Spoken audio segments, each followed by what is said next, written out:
Hello friends, good morning. இப்போ நம்ம சப்பாத்தி, இட்லி, தோசை எல்லாத்துக்குமே சூட் ஆகுற மாதிரி ஒரு super side dish chana gravy எப்படி பண்ணுறதுன்றதை பார்க்கலாம். அதுக்கு முதல்ல முன்னாடி நாள் நைட்டே சன்னாவை நல்லா கழுவி ஓவர் நைட் சோக் பண்ணி வச்சுருங்க. அப்புறம் நெக்ஸ்ட் டே மார்னிங் 5 விசில் விட்டு எடுத்துக்கோங்க.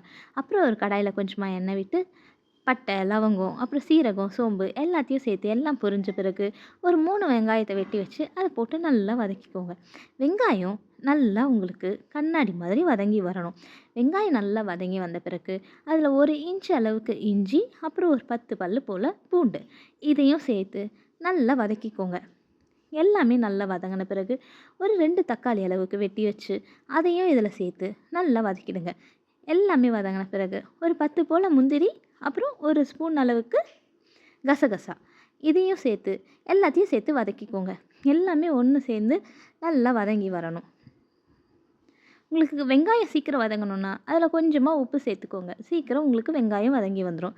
எல்லாமே இந்த அளவுக்கு நல்லா வதங்கி ஒரு பேஸ்ட் மாதிரி ஆன பிறகு ஸ்டவ் ஆஃப் பண்ணிவிட்டு கொஞ்ச நேரம் ஆற விட்டு மிக்ஸி ஜாரில் ட்ரான்ஸ்ஃபர் பண்ணிவிட்டு கொஞ்சம் தண்ணி விட்டு நல்லா இந்த மாதிரி பேஸ்ட் மாதிரி அரைச்சி எடுத்துக்கோங்க.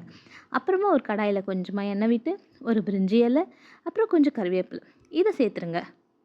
அப்புறமா அரைச்சி வச்சுருக்க பேஸ்ட்டை சேர்த்து நல்லா கலர்ண்டி வச்சு கிளறி விட்டுக்கிட்டே இருங்க. எல்லாமே அந்த எண்ணெயில் வெந்து வரணும். அப்புறமா கொஞ்சமாக மஞ்சள் தூள், அப்புறம் ஒரு ஸ்பூன் அளவுக்கு மிளகாத்தூள் அதையும் சேர்த்து எல்லாத்தையும் நல்லா வதக்கிக்கோங்க. எல்லாமே எண்ணெயில் பச்சை வாசனை போய் நல்லா வதங்கி வரணும்.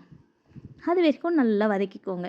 எல்லாமே எண்ணெயில் உருண்டு திரண்டு நல்லா வதங்கி வர அளவுக்கு கைவிடாமல் வதக்கிக்கோங்க. இல்லாட்டி அடியில் பிடிச்சிக்கும். இப்போ ஓரளவுக்கு எல்லாமே வதங்கி வந்திருக்கு. இன்னும் கொஞ்சம் நேரம் வதங்கணும். இப்போ நல்லாவே எல்லாமே ஓரளவுக்கு ஒன்றா சேர்ந்து நல்லா வதங்கி வந்திருக்கு.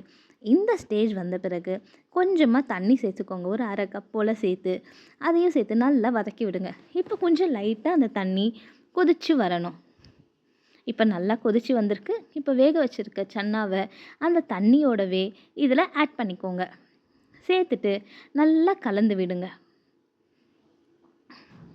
இந்த டைமில் உப்பு செக் பண்ணி உங்களுக்கு உப்பு தேவைன்னா கொஞ்சமாக சேர்த்துக்கோங்க. ஒரு 5லேருந்து 7 நிமிஷம் வரைக்கும் நல்லா கொதித்து வரணும். உங்களுக்கு வேணும்னா லாஸ்ட்டில் ஃப்ரெஷ் க்ரீம் இல்லாட்டி தேங்காய் பால் சேர்த்துக்கலாம். இப்போ எண்ணெய் நல்லா பிரிஞ்சு வந்துருச்சு. ஸ்டவ் ஆஃப் பண்ணிவிடுங்க. அவ்வளோதான், ரொம்பவே டேஸ்டியான சன்னா கிரேவி ரெடி. வீடியோ பிடிச்சிருந்தா சேனல் லைக் பண்ணிக்கோங்க. தேங்க்யூ.